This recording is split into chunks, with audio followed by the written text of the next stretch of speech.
Quelle carte! Mais quelle carte! Au-delà des combats qu'on attend tous entre Benoît Saint-Denis et Dustin Poirier, nous avons évidemment le main event entre O'Malley et Vera, et tout ça est complété avec 3 combats vraiment passionnants sur papier. Donc on s'y met directement. Bonjour tout le monde, j'espère que vous allez bien. Bienvenue sur Fight Minds, le média où nous analysons l'art de la bagarre et étudions la science de la violence. Aujourd'hui, nous analysons la carte principale de l'UFC 299 avec l'angle des cotes de Paris. Et comme toujours, je suis avec Brian Boulan. Brian, en dehors de Benoît Saint-Denis, quel est ton combat préféré sur cette carte et pourquoi? Oh, ah mince, c'est le genre de question. Je vais te l'envoyer à l'avance. Mon combat préféré, franchement, comme tu l'as dit, la carte est folle, quoi. Et puis, même en début de carte, quoi, c'est assez incroyable, tu vois. Il y a plein de combats que j'ai envie de voir. Il y a plein de combats que j'ai envie de voir. Euh, putain, c'est compliqué. Peut-être. je- Difficile de je- choisir, hein. Ouais, peut-être. Mais en fait, si tu veux, il y a plein de combats où j'ai envie d'avoir des réponses.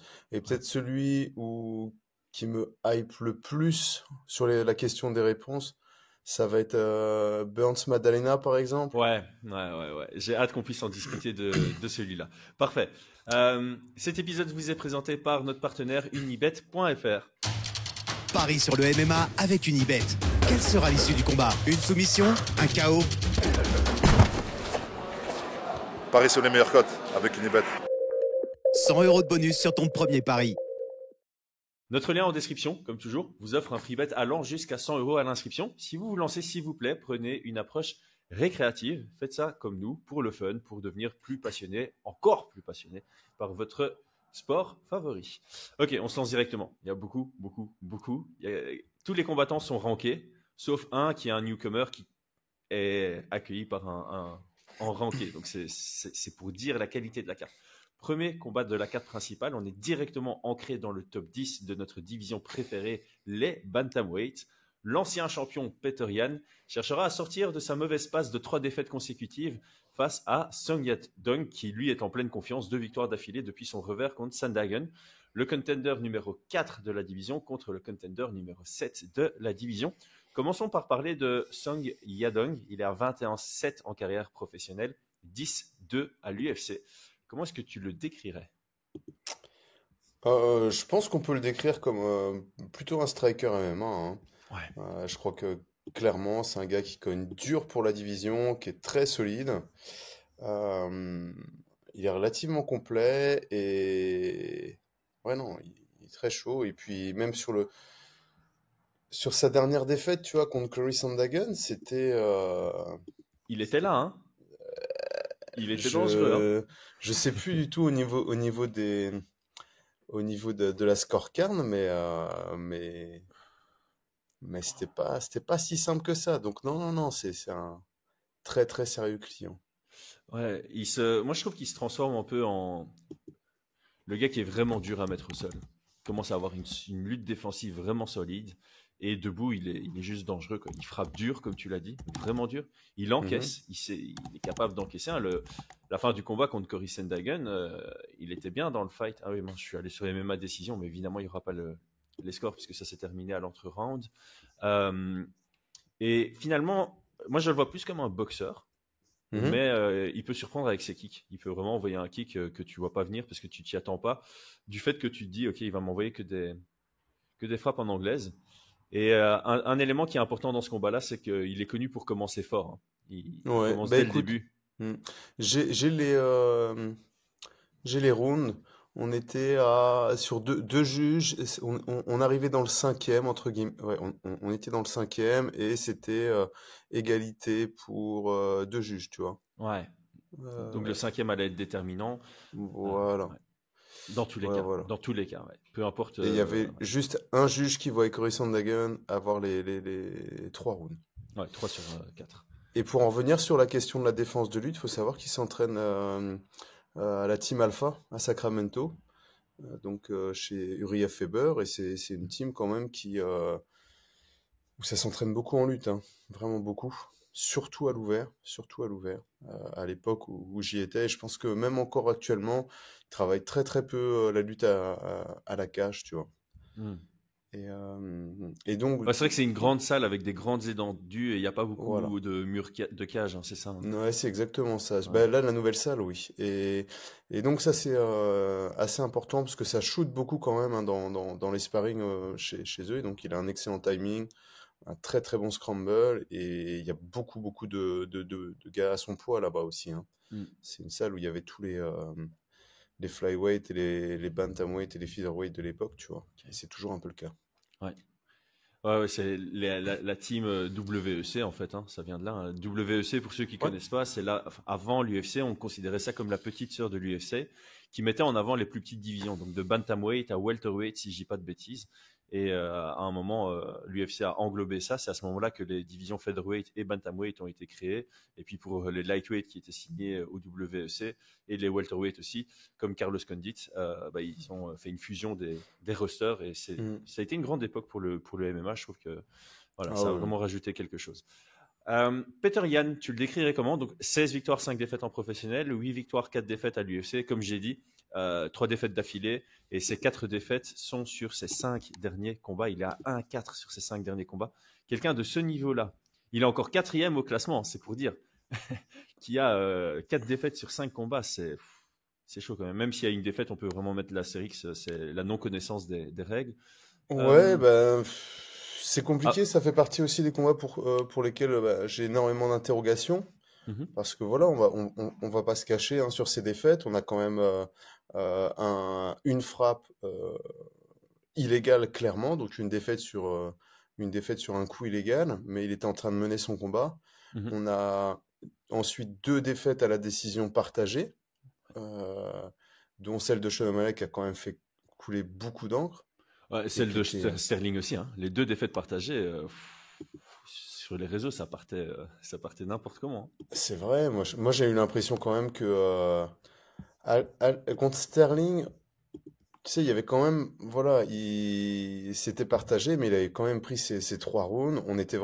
C'était plus sur l'ensemble du combat où tu te dis, putain, comment tu peux Non, bah oui, oui. juger Après, qu'il est champion alors qu'il a sécurisé des rounds en prenant le dos et après il s'est planqué du combat, tu vois, il a fui les derniers mm, rounds où il a survécu entre guillemets. Mais sur le scoring, c'était relativement bon. Par contre, sur le 3 rounds contre Sean O'Malley, là, il y avait quand même beaucoup plus de discussions, hein. c'est vrai, c'est vrai. Et enfin bon, dans tous les cas, dès qu'il y a une split, on est sur des défaites. Il y a quelqu'un qui vous a eu vainqueur, Ouais. et puis tu peux avoir, ouais, l'angle de vue du téléspectateur qui peut t'avoir vu vainqueur. Donc Mhm. on est quand même sur quelque chose de très sérieux. Donc faut relativiser aussi, hein, quand même sur ces 3 défaites. Et bah, il y a juste la dernière, hein, Merab, là-dessus. Ouais, mais Mais Merab, c'est Merab, quoi. C'était d'un point de vue style, on comprend pourquoi Merab mm, s'est installé. D'ailleurs, c'était un de mes meilleurs paris de l'année passée, ça. J'avais mis Merab à la décision et la cote était à 4, un truc comme ça. C'était cadeau, cadeau. Et ouais, et donc d'un point de vue style, moi j'aime bien ce combat, hein, parce que Peter ah Yan, oui, on le oui. voyait comme l'un des meilleurs boxeurs en MMA. Excellent travail en shift, Mm. excellent travail en shift. Très bon clinch avec fauchage intéressant. Par contre, il commence lentement, surtout en 5 rounds. Ici, c'est en 3 rounds, mais ouais, il va devoir mettre le pied sur le gaz dès le début s'il veut remporter Mm. ce combat, parce que pour moi, la clé dans ce combat-là, c'est vraiment le premier round. Euh, C'est-à-dire? Bah, je pense que je vais pas dire la clé, voilà, celui qui remporte le premier round remporte le combat automatiquement, mais je crois que ouais, celui qui remporte ce premier round, il se met déjà à 80-20, alors qu'on est quasi sur un 50-50 à l'entrée du combat, Ah ouais. dans ce Mm. sens-là. Surtout si c'est Peter Yan qui prend le premier round, je me dis, ok, Peter Yan, s'il prend le premier round, en général, il va crescendo dans ses combats, donc il va continuer à rouler. Song Yadong, s'il prend le premier round, ça veut dire qu'il a quand même réussi à s'imposer directement sur Peter Yan et qu'il aura trouvé les solutions. Je sais pas, j'ai du mal à évaluer comment va se dynamiser le combat, mais j'ai l'impression que le premier round va vraiment nous donner beaucoup de réponses sur comment ça match. Et j'ai pas l'impression qu'il y aura des ajustements qui seront faits, que le premier round va ressembler au deuxième et au troisième. Ouais, bah écoute, le souci, hein, tu l'as dit, hein, c'est que Peter Yan, c'est un slow starter, il démarre lentement, il a besoin d'un petit peu de temps. Moi, si je vois Peter Yan l'emporter, c'est en prenant le 2 et 3, tu vois. Mhm. Et c'est vrai que c'est un combat qui me pose problème, hein, que ça soit en 3 rounds, je trouve ça vraiment embêtant. Ouais. Parce que, et encore une fois, tu vois, sur les choix de carrière, sur pas mal de choses, je comprends pas trop le management de Peter Yan, tu vois. Ouais. Le combat contre Sean O'Malley c'était en 3 rounds. C'est en 3 rounds. Ouais. Ça veut dire Pourquoi? quoi, tu vois? Ouais, ça veut dire Pourquoi? quoi? Ça, Déjà, t'es le contender numéro 1, t'acceptes le contender 14. Ah, mais au moins ça en 5 rounds, quoi.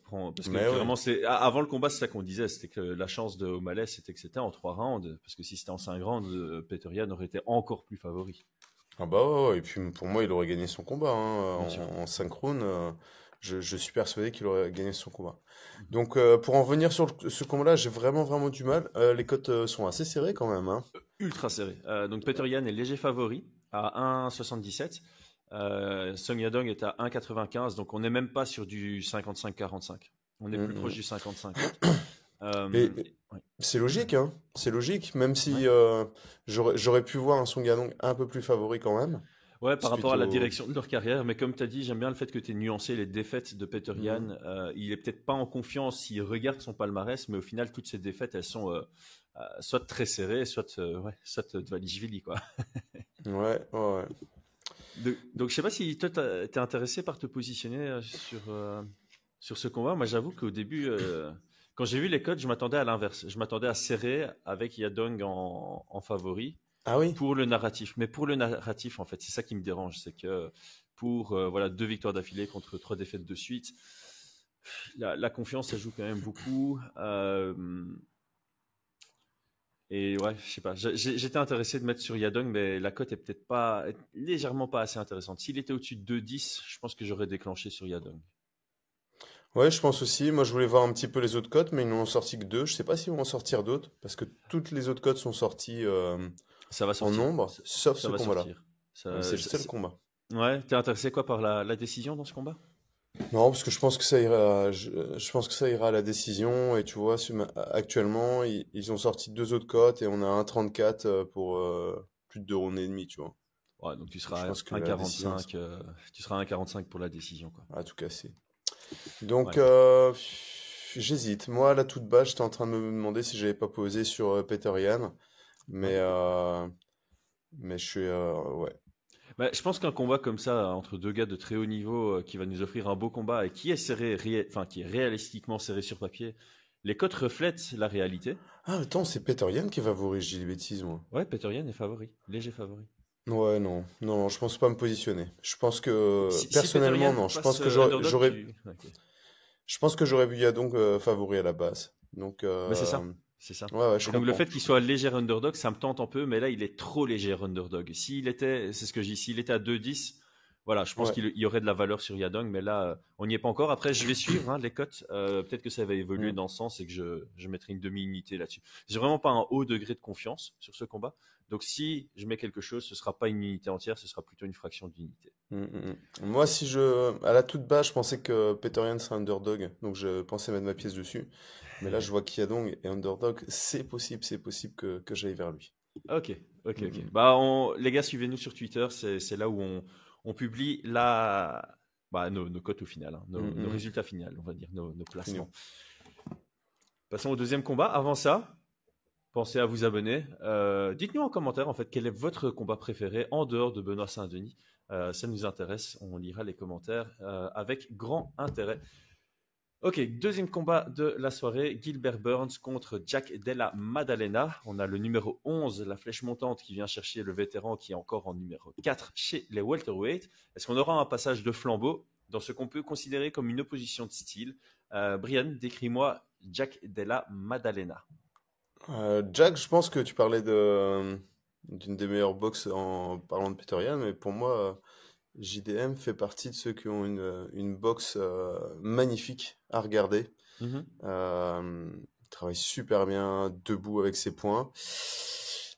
Je pense qu'il a un bon jiu-jitsu, mais il a tendance à parfois manquer un peu d'intelligence de Lucidité. combat, de Ouais. lucidité, tu vois.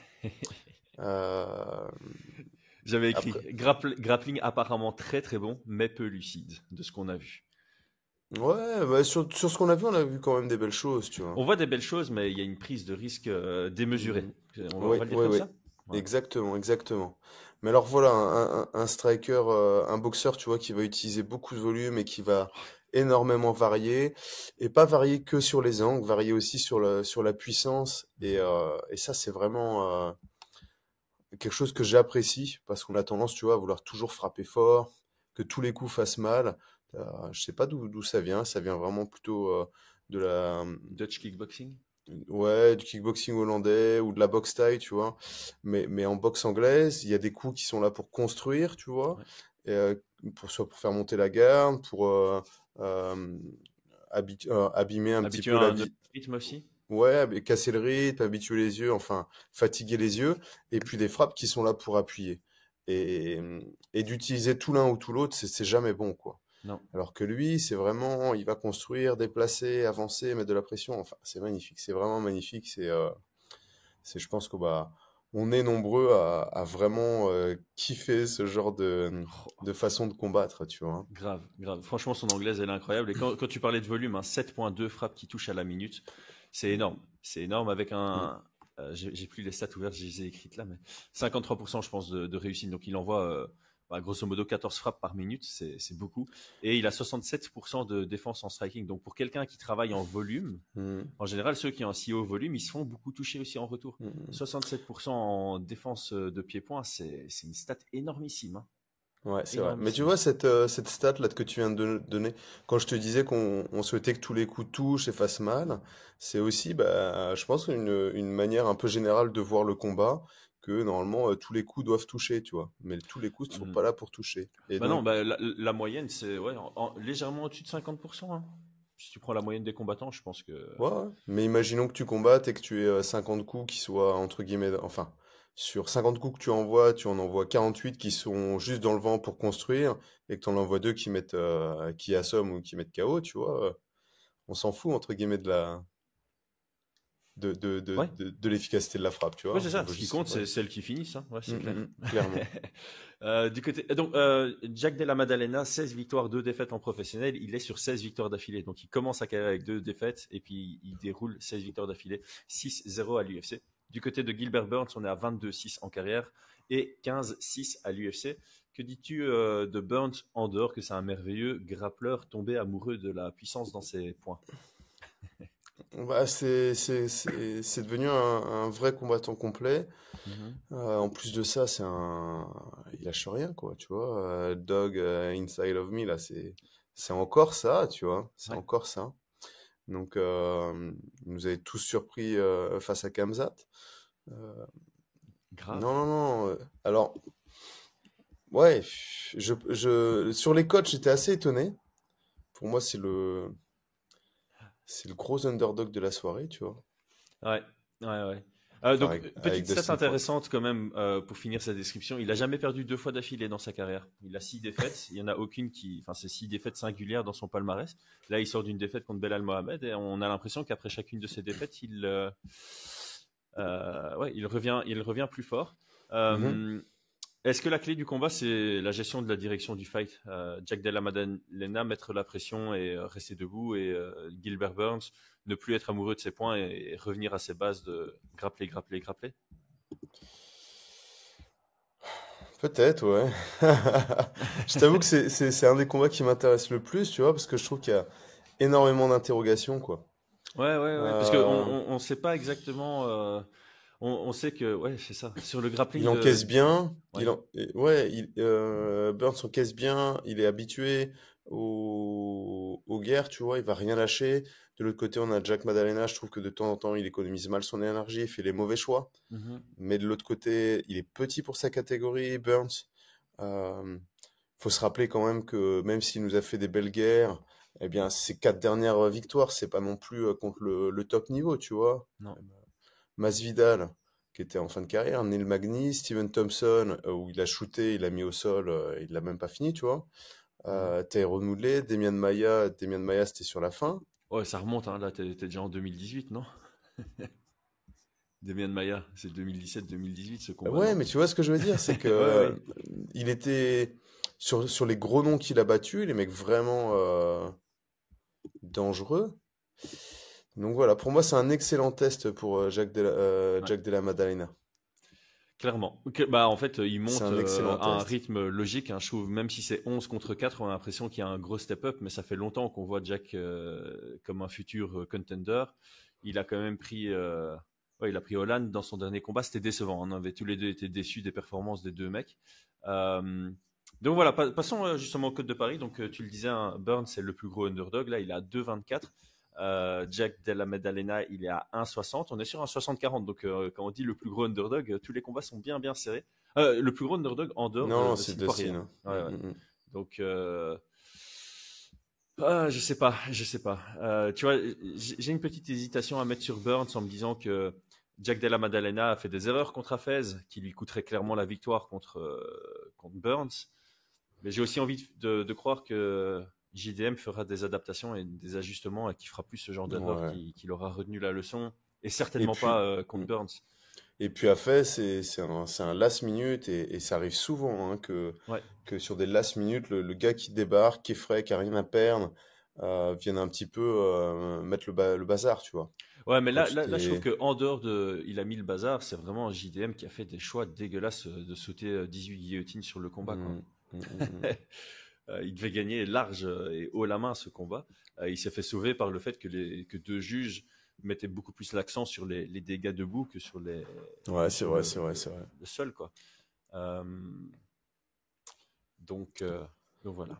Enfin, Alors, j'ai dit chance, c'est pas de la chance, mais bon, c'était vraiment le combat type où tu pouvais hésiter. C'est pas comme Ziam contre PLS. Tu vois, Ziam contre PLS, voilà, c'est assez clair que le contrôle de PLS faisait pas grand-chose. Mais là, à Fez, il était actif, il recherchait à fatiguer, à mettre ses frappes, mm, etc., etc. Donc ouais. c'était beaucoup plus serré que ce qu'on pensait. Et en plus, Fez l'avait touché debout aussi.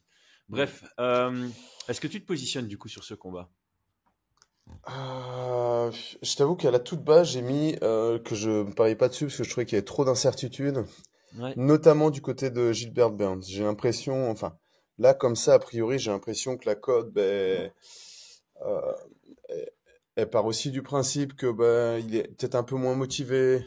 Je trouve Mm, un peu joufflu, tu vois, sur son Instagram. Donc je me demande comment il a préparé ce combat-là, tu vois.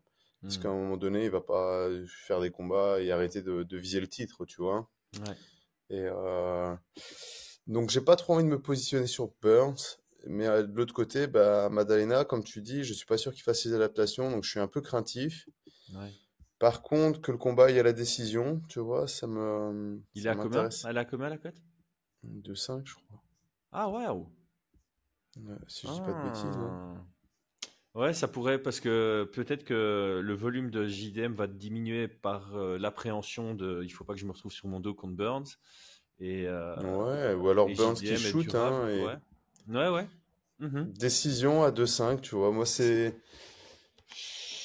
mérite ce que j'ai réflexion. noté. Ça Ça mérite mérite réflexion. réflexion, ouais. Mais je la trouve pas trop mauvaise. C'est en 3 rounds, hein, que je dis pas de C'est bêtises, trois hein. rounds, c'est trois rounds, ouais. Voilà, tu vois. Et ça, j'irais peut-être là-dessus. Parce que beaucoup d'incertitudes, mais je trouve qu'il y a beaucoup d'incertitudes sur beaucoup de tous les combats. Exact, C'est ça exact. qui va faire qu'on va être tous en train de regarder, hein, pour Ah, avoir nos réponses. cet événement va Mm, être mm, mm. superbe. Il mérite la nuit blanche. Troisième combat. Donc avant d'en discuter, donc pour regarder les UFC quand vous êtes français, ça se passe sur RMC Sport. On a les liens en description de la vidéo pour prendre votre abonnement. Et s'il y a bien un moment de le prendre, c'est juste avant l'UFC 299.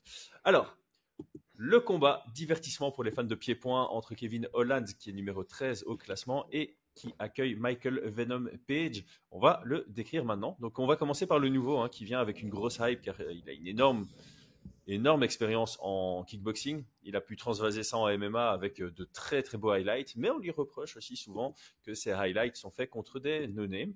Donc comment est-ce que tu décrirais ce géant, ce géant anglais en Michael Venom Page?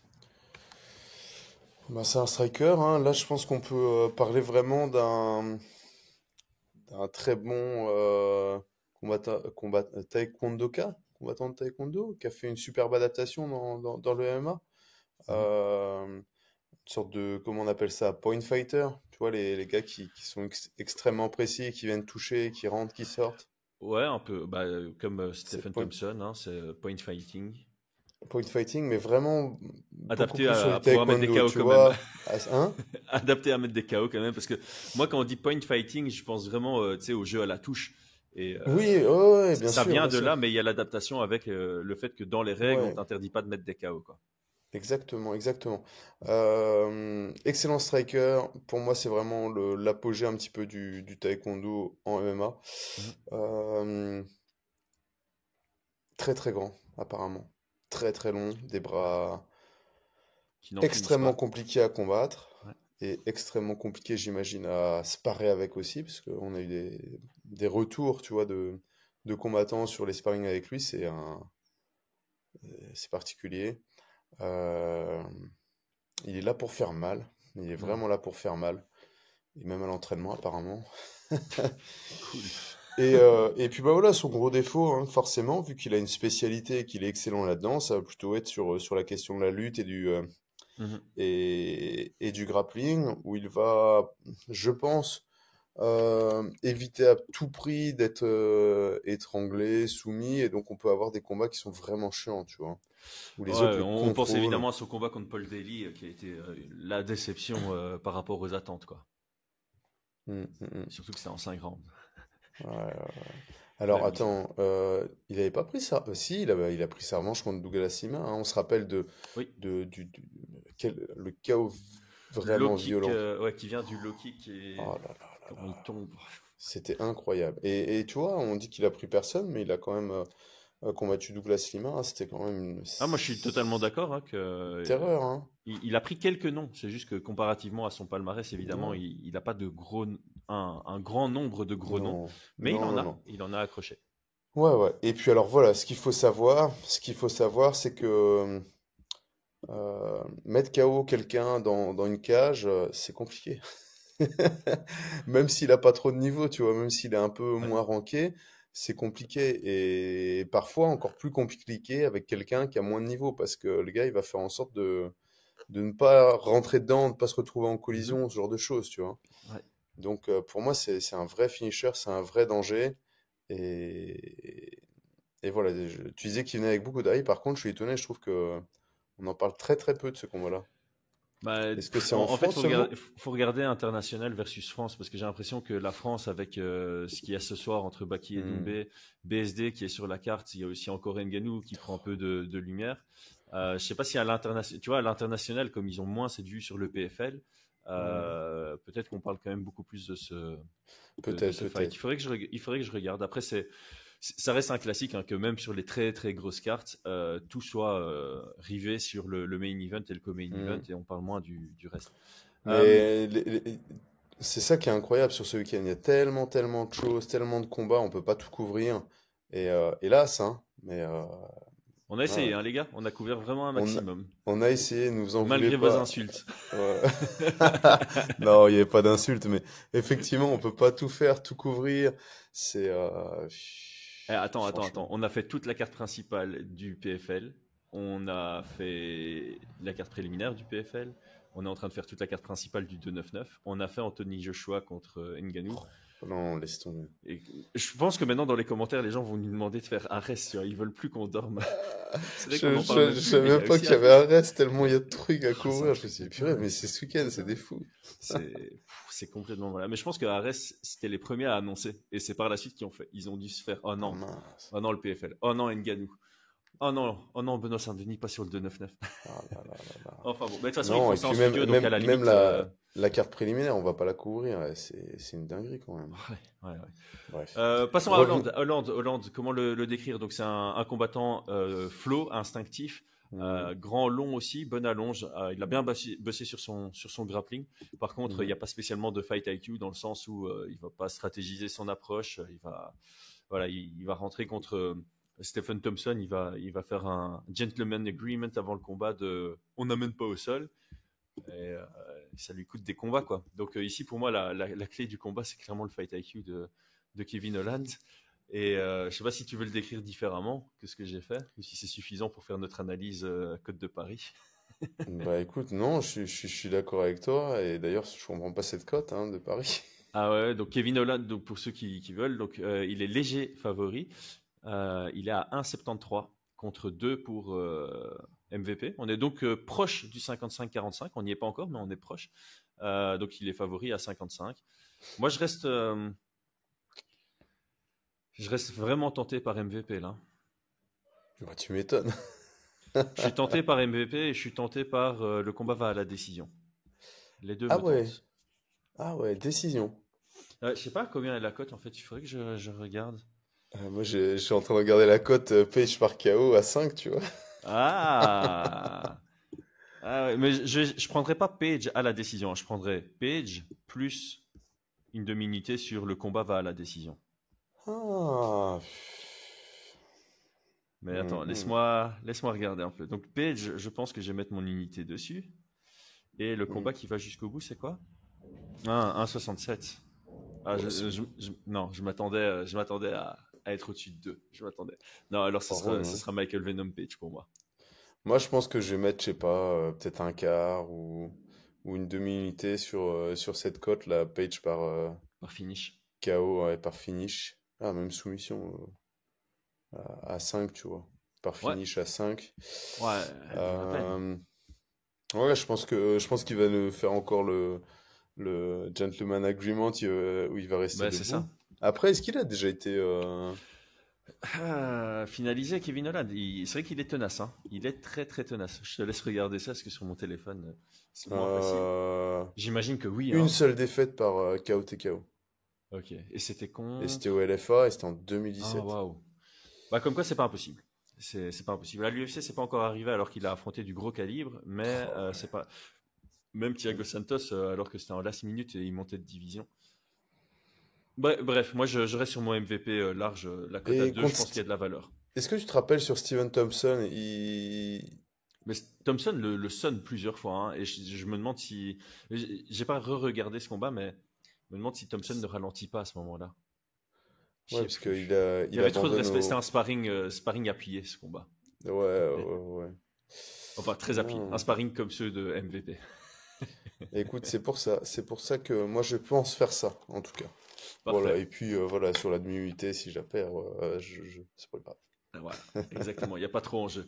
On va passer au co-main event, hein. On a déjà fait l'analyse en long et en large de Benoît Saint-Denis contre Poirier en plusieurs vidéos. Mais avant d'en parler, j'aimerais qu'on discute de tes gants, mon cher Ah ami. ouais.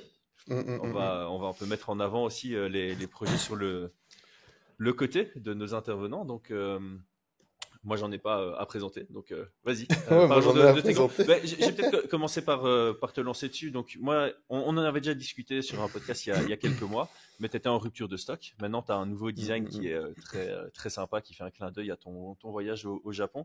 Et moi, ce que j'apprécie beaucoup avec cette entreprise que tu lances, c'est que tu cherches l'évolution constamment, tu cherches à améliorer ton produit en permanence. Et l'amélioration est basée sur plusieurs piliers de, de ton produit. Les piliers, c'est protection de celui qui les porte, protection des partenaires, confort, hygiène, et je pense que c'est les quatre principaux, hein. C'était quatre piliers pour Non, t'assurer tu une peux bonne mettre. qualité. Ouais, la qualité surtout, hein. Et la qualité, ouais, les Euh, matériaux, quoi, qualité des matériaux. Qualité des matériaux, durabilité, ça fait partie aussi un petit peu des enjeux dessus. Ouais. Mhm. Donc ouais, donc les gants, je les ai créés. Alors, ça fait longtemps, hein. Là, on arrive vraiment à un produit très très au point, tu vois, vraiment en termes sur tout, tu vois. Je vais montrer, hein, j'ai 2 modèles. Et en gros, alors, bah, et forcément, hein, moi, je m'entraîne et j'avais besoin d'avoir le modèle un petit peu parfait parce que j'en ai testé des gants et je trouvais que tous les gants avaient un petit peu différents défauts, tu vois. Donc ce que je voulais absolument, c'est des gants en cuir pour la durabilité, tu Mhm. vois. Donc ça, c'est une des choses qui était importante. Je voulais des gants de sparring, donc des gros gants avec une mousse qui absorbe bien pour protéger les kento, bien évidemment, et puis forcément le partenaire. Donc les kento, c'est souvent on dit, tu vois, dans les gants de boxe, il y en a beaucoup qui utilisent les winning parce que la mousse est très très bonne Mhm. et sur les gros punchers, on dit ils ont les mains fragiles. Mais ils n'ont pas les mains fragiles, c'est juste qu'ils punchent fort, tu vois. Elles sont mal protégées. Ouais. Donc, des Mayweather, on dit qu'il a les main fragiles. Non, il a juste un punch énorme. Et c'est clair que les mains sont pas supposées encaisser des frappes aussi puissantes. Donc, on est obligé de vraiment les protéger. Donc, ça, c'était l'objectif. Ça, c'était vraiment le premier objectif sur la qualité. Ensuite, le principal problème quand on trouve des gants de qualité, donc ouais, la protection du partenaire. Donc, on est sur du 8-11 avec une sélection de mousses thermoformées et tout. Donc, ça, j'ai eu plusieurs mousses à tester et tout. Et ensuite, le principal problème, c'est l'intérieur. Donc, ils nous vendent souvent une sorte de truc un peu absorbant, je sais pas quoi, tu vois, c'est du tissu synthétique. Et la réalité, c'est qu'au bout de quelques mois, ça pue la mort, quoi, tu vois. Ça garde tous les champignons, c'est impossible à laver, Chez moi, c'est au ça bout de quelques absorbe. semaines, pas quelques mois. Ouais, non, c'est infernal, tu vois, c'est infernal. C'est des gants, tu les jettes, tu vois. Mhm. Et, euh, et donc, alors moi, ce que je voulais faire, parce que la principale problématique, c'est quand tu mets du cuir, c'est que ça a tendance à déteindre, tu vois. Tu vas avoir tes gants, et puis après, tu as les mains, elles sont noires, rouges, en fonction de la couleur. Donc, moi, j'ai fait une demande pour avoir du cuir à l'intérieur, donc pour avoir la possibilité de laver facilement avec de l'eau et du savon, ou même de désinfecter. Moi, je désinfecte, on a un petit spray, et puis une couleur naturelle, neutre, pour ne pas avoir toute la teinte. Mais en même temps, la qualité de teinture elle fait que ça déteint très très peu, tu vois, Ok. même sur d'autres couleurs. Et alors, la grande particularité de ces gants, ça c'était le dernier point que j'avais, c'est que souvent à l'intérieur, on a un anneau en métal pour fermer. Mhm. Et cet anneau en métal, il vient frotter ici sur l'os. Ouais. Ça peut être douloureux, ça peut gêner. Et alors, l'autre problème, c'est qu'avec les straps, c'est que notre main, c'est un cône, tu vois. Mhm. Donc pour ceux qui font de l'anglaise, ils savent qu'un gant ultra confortable, c'est à lacet, parce que tu peux lasser un peu plus serré ici, et Ouais. puis un peu plus large au bout, tu vois. Mais c'est compliqué d'avoir des lacets sur des gants de MMA, parce qu'il y a de l'appréhension, il y a les doigts, il faut un partenaire pour les attacher.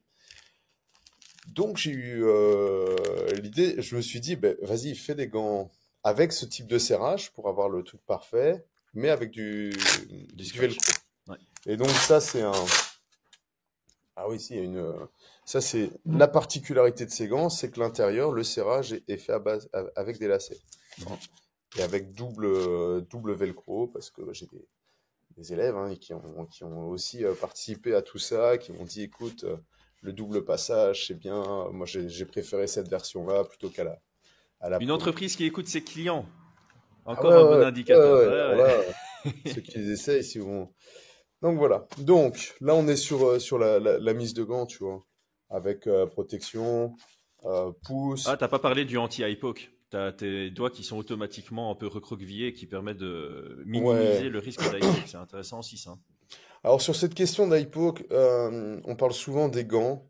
Moi, je pense que les IPOC, c'est lié aux combattants et aux entraîneurs. Mhm. Par exemple, à l'échauffement, quand les gars font des shadows, moi j'en vois, ils se croient en anglais, je sais pas ce qu'ils Ouais, font, ils non, sont avec toujours leurs fermer deux le poing doigts. serré. Toujours fermer le poing Et donc serré. ça fait partie des choses. Moi, je fais Mhm. le tour, j'en vois un, je dis ferme tes poings et tout. Je leur rappelle régulièrement sur les sparring. Je leur rappelle, quitte à arrêter un sparring, leur dire, toi, tu prends un avertissement et tout, pour qu'ils se rendent compte qu'en combat, vous prenez un avertissement, vous prenez un point de pénalité, c'est un round de perdu. Donc il y a une éducation à faire chez les coachs, chez les combattants, et puis bah, chez les pratiquants. Mais effectivement, si vous n'êtes pas éduqué, entre guillemets, ça vient quand même aider, tu vois. Bah, Ouais, forcément, les doigts. Mais ça n'empêche pas l'appréhension. ok. Alors, ce qu'il faut savoir, c'est que moi, tous les sparring, même au sol, je les fais avec ces gants-là. On part du principe que ça rajoute un handicap. Si vous êtes coincé, entre guillemets, sous un bras avec des gros gants, vous allez dire, ouais, mais là, c'est un gros gant. Bah, si vous êtes capable de sortir avec des gros gants, vous imaginez bien qu'avec un 4Z, ça va être beaucoup plus simple. Ouais. Et au sol, quand on met les petits gants, parce que j'en vois beaucoup qui tournent avec les gants de combat, ben on n'ose pas taper parce qu'on risque de mettre des bosses à son partenaire, de l'ouvrir et tout. Et donc là, vous pouvez vraiment frapper au sol. Donc nous, on est à plein contact Mhm. en MMA au sol, tu vois. Et on utilise ces gros gants. Donc la fermeture, tu vois, hop, ici, on vient serrer. Ouais, c'est assez difficile. Et donc là, on a le serrage plus fin ici et plus large en bas. Et puis après, on vient faire le Le double double tour, tour. tu vois. Voilà, tac. Et là, on a le serrage optimal. Et la Voilà. classe.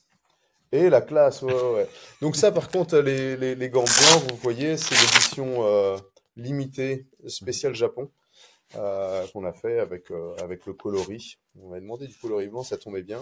Et c'est en référence à la salle où je m'entraînais, la Japan Top Team, qui est toute blanche et c'est assez magnifique.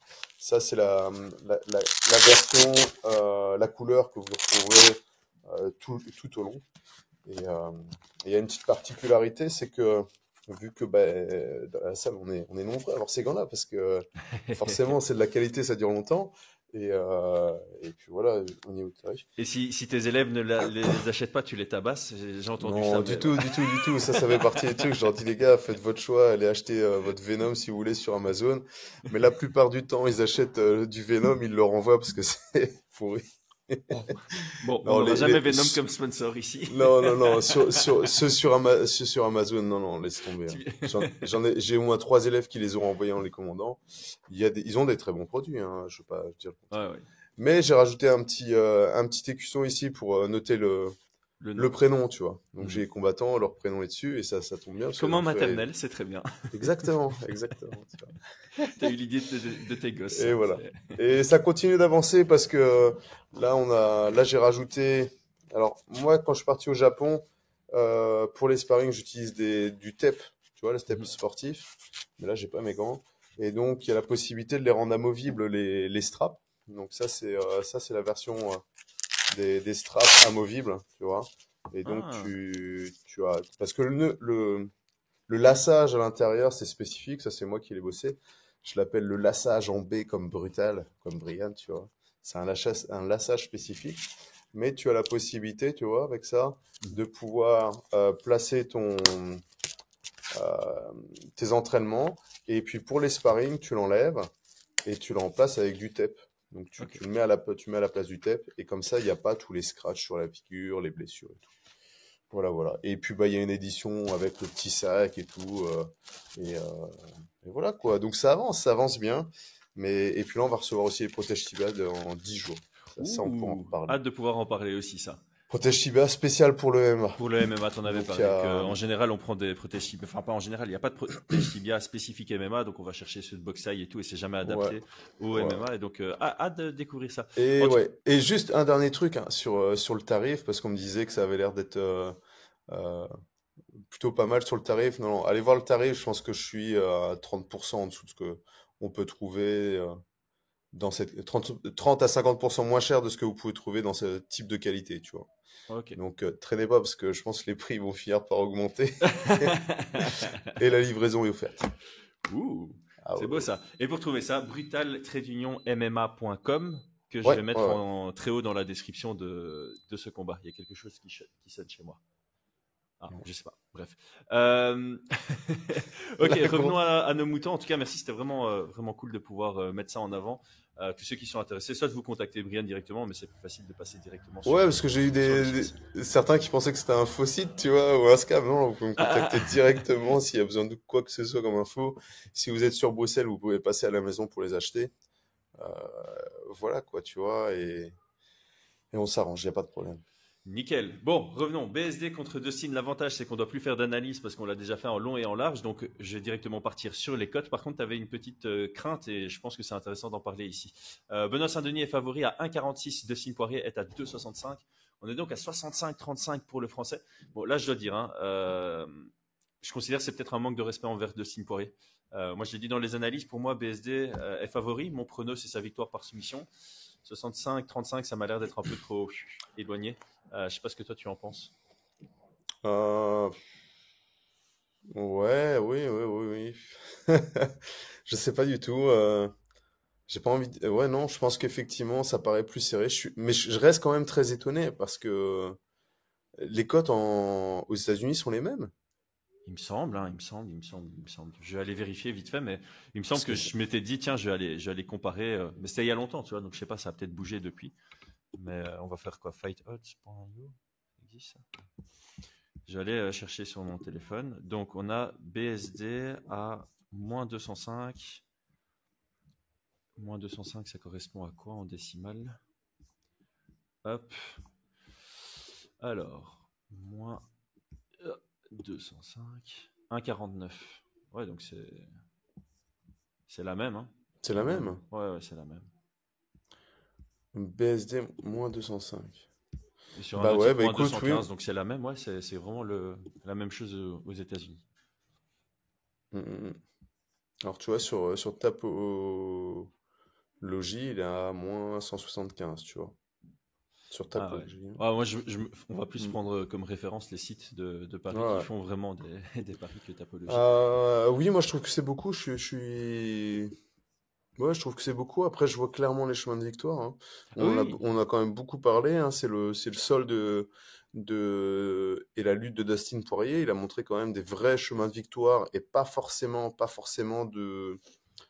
d'adaptation ou de progression sur ce plan-là, tu vois.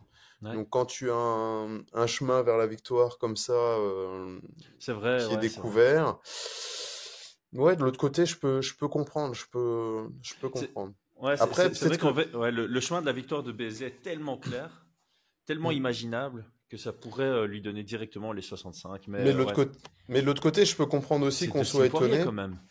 Mais voilà. Alors c'est drôle parce que quand on trouve que Benoît Saint-Denis devrait être plus serré, on lui manque entre guillemets de respect, tu vois. Et quand on trouve que l'adversaire, moi je trouve que ça manque de respect aussi à la future victoire de Benoît de Saint-Denis, de dire bah ouais mais il était large favori, tu vois. Ouais, c'est ça, ouais, c'est comme ça qu'il faut le voir. Moi, Donc soit on gagne, soit on perd. Enfin non, soit on perd, soit on perd. c'est ça, ouais.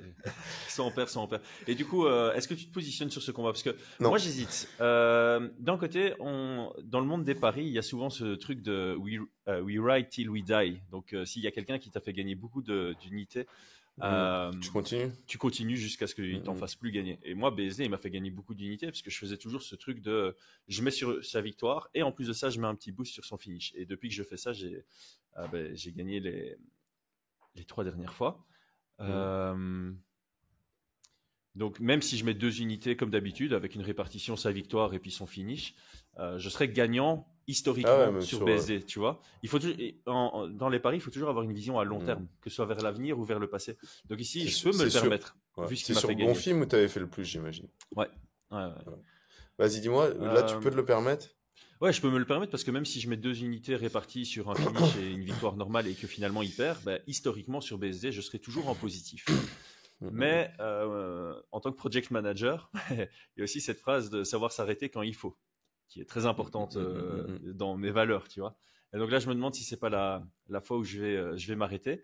Mais c'est difficile de me dire, je ne mets pas une pièce sur un combat de BSD. Donc j'ai vu un truc, BSD par soumission ou Dustin Poirier à la décision, c'est à 1,90. Ça pourrait me tenter. Ah ouais. Ça pourrait me tenter en me disant voilà, le gros chemin de la victoire pour BSD, c'est lutte seule et probablement soumission. Et la grosse crainte que j'ai pour BSD, c'est le fait que ce soit en 5 rounds et que Dustin vienne chercher 3, 4, 5, tu vois. Et Ouais. donc j'aime bien celle-là. Ou bien Ou BSD, TKO au cinquième, hein. ou alors je vais sur le. Ouais, ou TKO 5e, C'est ça le problème, hein. c'est ça la crainte. Ou alors je me dis, tu sais quoi, juste pour me positionner dessus, je vais partir sur un truc fun avec une fraction d'unité. Et donc mon pronostic, c'est BSD par soumission dans le round 3, c'est à 12. Et donc je me dis, je vais peut-être mettre 0,2 ou 0,25 sur là-dessus. Et je pense que c'est C'est celle que qui j'ai me tente pensé, le plus aujourd'hui. C'est ça que tu penses? c'est que j'ai pensé exactement la même chose. À 12. Elle est à 12, mec. Enfin, hier soir, elle était à 12 quand je me suis Ah, préparé. j'ai peut-être regardé. Moi, je suis en train de me poser la question. Tu vas me dire si c'est faisable, s'il y a un truc qui va pas dedans. Moi, j'étais en train de me dire, est-ce que je mettrais pas des demi-unités sur victoire au troisième? Non, ouais, victoire 2, victoire 3, victoire 4, tu Il y en vois. a qui font ça. Il y en a qui font ça, ouais. Donc, si je prends BSD, je le mets donc dans l'idée c'était 2, 3, 4 et c'était ah non pas par soumission, hein. Et j'avais genre 4, 6. 30, 6 et 8, 50, tu Non, vois. non, non, attends, t'as mieux que ça. Parce que tu mets 2, 3, 4, c'est ça? T'as 6, 8, 50 ou 10. Donc, quoi qu'il arrive, t'es en plus que x3, donc tu peux split en 3. Tu vois ce que je veux dire? Si tu mets une unité, une unité, une unité, il y en a une des 3 qui passe, peu importe laquelle, d'office t'es en positif, donc tu peux te permettre de faire ça. Si tu penses qu'il gagne entre le Attends, 2 et le 4. mais peu importe comment il gagne, ou tu parles en soumission. Mais là, j'ai vu, Benoît Saint-Denis gagne dans le round 2, 6. Benoît Saint-Denis gagne dans le round 3, 8,5. Benoît Saint-Denis gagne dans le round 4, 10. et peu importe comment. Ok. Bah, moi, personnellement, je pense partir là-dessus. Mhm. Je peux Je comprendre. pense partir là-dessus. Et maintenant, j'ai quand même des inquiétudes et je pense qu'on doit quand même en parler. Ouais. Euh, c'est sur l'état de forme De Benoît. de Benoît. Et moi, je suis inquiet. Je suis un peu étonné que personne n'en parle en France, tu vois. Mais la blessure qu'il a au front m'inquiète. Alors, est-ce qu'il y a des infos que j'ai pas?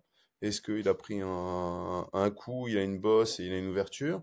Ou est-ce que c'est un staphylocoque et qu'il a été Sous antibio. sous antibio les semaines d'avant? Et si vous avez déjà été sous antibio, c'est pas rien, quoi. Mhm. C'est pas rien du tout. Donc moi, c'est ça qui m'inquiète grandement. Et c'est pour ça que au début, j'ai dit je suis pas sûr de me positionner là-dessus parce que j'ai quand même des craintes là-dessus. Ah. Euh, une blessure, ça pourrait s'entendre, mais quand tu vois qu'il y a eu euh, Parnasse qui est venu avec un staphylocoque, que derrière tu as Leto qui a arrêté là parce qu'il a un staph au pied, et que tu as une blessure avec enfin c'est une pustule qui a sauté comme ça, je me pose la question, tu vois. Mhm. Ouais. C'est vrai que beaucoup d'Américains se posent la question. J'ai quelques Français qui m'ont, sous des commentaires, elle a rien à voir, enfin sous des tweets, elle a rien à voir, ils m'ont mis la photo zoom de Ouais, Mont ouais. Saint-Denis où tu vois vraiment juste cette zone-là. Ils me demandent mon avis. Moi, j'avoue, hein, je suis pas du tout éduqué à reconnaître un staphylocoque. Je suis même pas éduqué à le dire correctement. C'est vrai que ça fait une sorte de cloque. Donc, je vais pas émettre d'avis là-dessus. Euh, mais oui, si c'est ça, c'est très inquiétant. J'ai le positionné comme ça. Si c'est un staphylocoque, Coque. si c'est un staphylocoque, c'est inquiétant. Clairement, surtout pour un combat en 5 rounds. Ouais, ouais. Alors, moi, je Pour un cherche combat des en 5 rounds. informations. Là, je suis tombé sur un mec qui dit que sur Twitter que Moicano a parlé d'une blessure. Tu vois, j'en sais rien. Je vois pas le rapport avec Moicano, mais bon.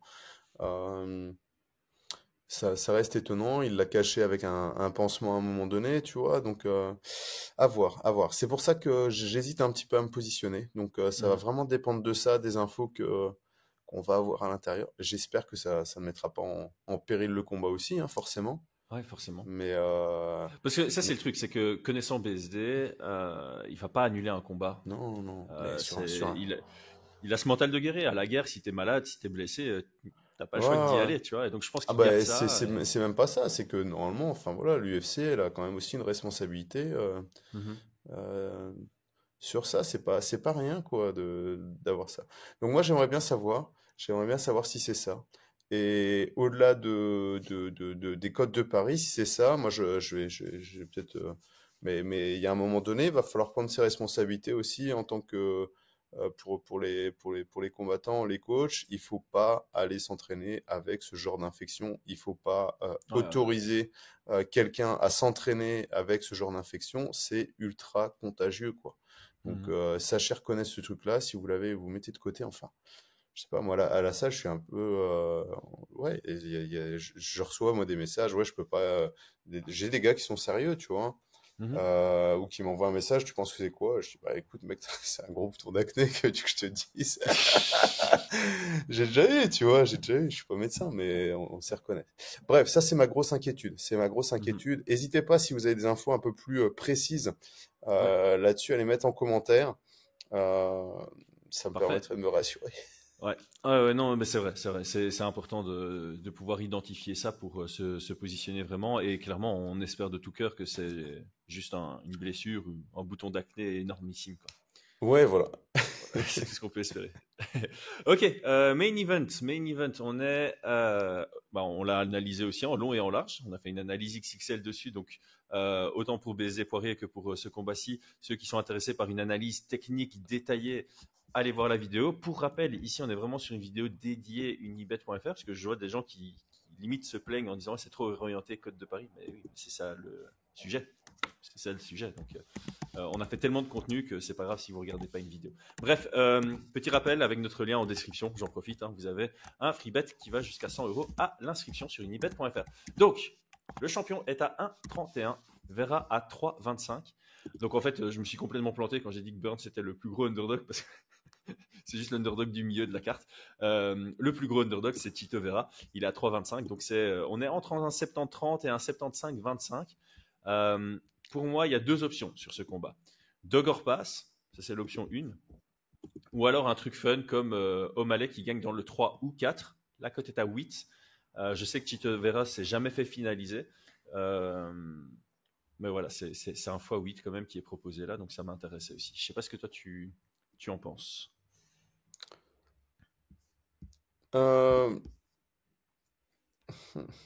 Moi, j'ai déjà donné un peu mon avis, hein. Je pense que si je parie, ça va être sur Vera, tu vois.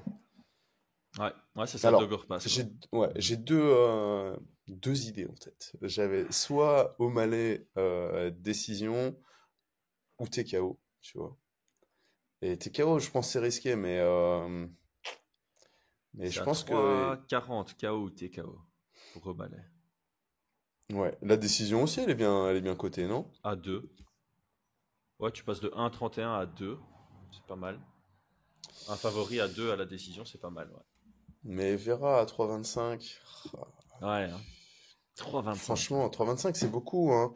Et Marlon Vera, Mais comme on l'a dit, il y a un chemin vers la victoire de le MMA, c'est une question de style. Donc, autant je ne le vois pas passer les trois autres stars, Sandhagen, Merab et Oumar, autant parmi les quatre, O'Malley et les trois que j'ai cités, c'est contre O'Malley qu'il a le plus de chance, selon moi.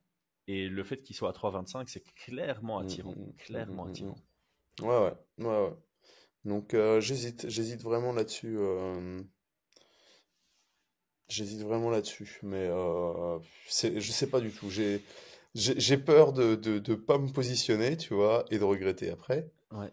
et me dire, ah, purée, j'aurais dû mettre. Et de l'autre côté, tu vois, si je me positionne sur Vera, et que je peux voir au malais, tu vois, mettre un petit tips dans le ventre comme ça, wouah, et puis Vera qui recule, qui se fait toucher au corps, et puis il trouve l'ouverture, tu vois.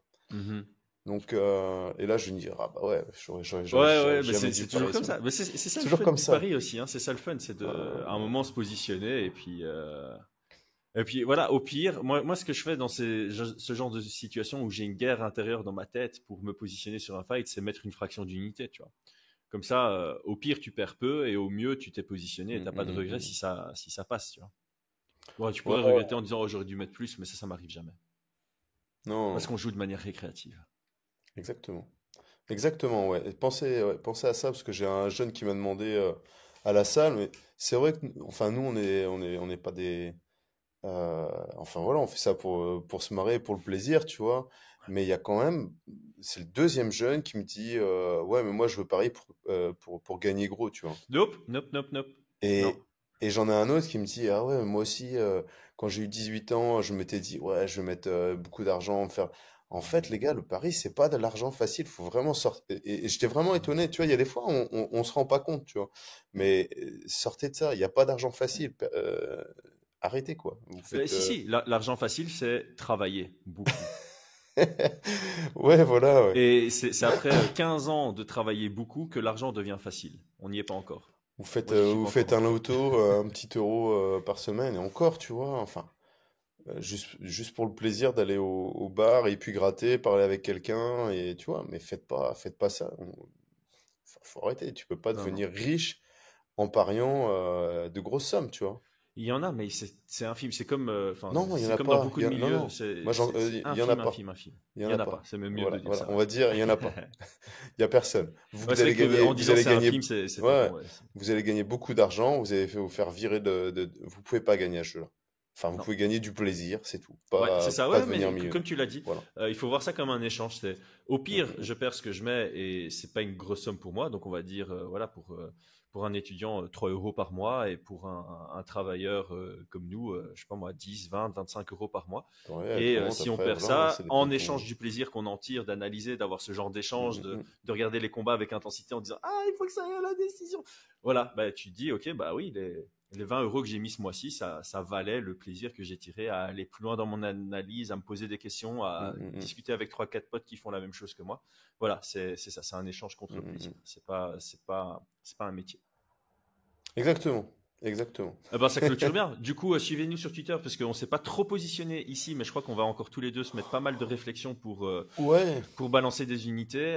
Moi, on ça va a peut-être sorti quand dépendre même. de si je réussis bien sur ce que j'ai mis sur le PFL. Je vais peut-être réutiliser tous mes gains du PFL d'office sur l'UFC. Et si c'est une mauvaise soirée PFL, je vais peut-être faire le frileux là sur l'UFC. Mm. Je vais Et voir. d'ailleurs, Je vais voir. PFL, j'étais étonné que vous ayez pas, ne soyez pas positionné pour le finish Du du Polonais? Polonais là. Moi, je l'ai mis dans un parlay en fait. Et Ah, comme j'ai dit après avoir eu une mauvaise expérience en mettant, c'était avec Adesanya, je pense, j'avais mis sur Adesanya plus Adesanya dans un parlay, et du coup, ah s'il oui. perd, ben, tu perds tout. Je Ouais, m'étais dit, ouais. je mets plus jamais Ah, c'est pour un pari ça. sur deux fois la même J'étais en train personne. de me dire, mais t'as halluciné, Brian? Mais non, non, ça me rassure alors si tu Non, vois non, ça non, comme ça. je l'ai mis dans un parlay avec Abduragimov Euh, et Ibrahim Mané. ouais, ouais, ça va. Voilà. Bah écoute, moi aussi je vais me positionner dessus, mais je pense qu'on a vu des belles petites cotes qui sortent un petit peu du tout blanc, enfin voilà, genre un tel ou un tel. Et moi je pense que ça va être peut-être là-dessus, plutôt décision, euh, ouais, les questions de round pour BSD et ce genre de Ouais. trucs, quoi. Allez, ça va être Voilà. fun cette fois-ci. On aura des paris qui vont sortir un peu du lot. Les amis, merci beaucoup d'avoir suivi ça avec nous. 1 heure le jour de Baki Doumbé. Franchement, chapeau, vous êtes un peu sortis de la hype pour retourner dedans. Profitez bien de l'événement ce soir, profitez bien de l'événement demain soir, profitez bien de l'événement samedi soir, enfin samedi nuit. Bonne journée à tous. Brian, merci beaucoup. Ciao, ciao. Ciao.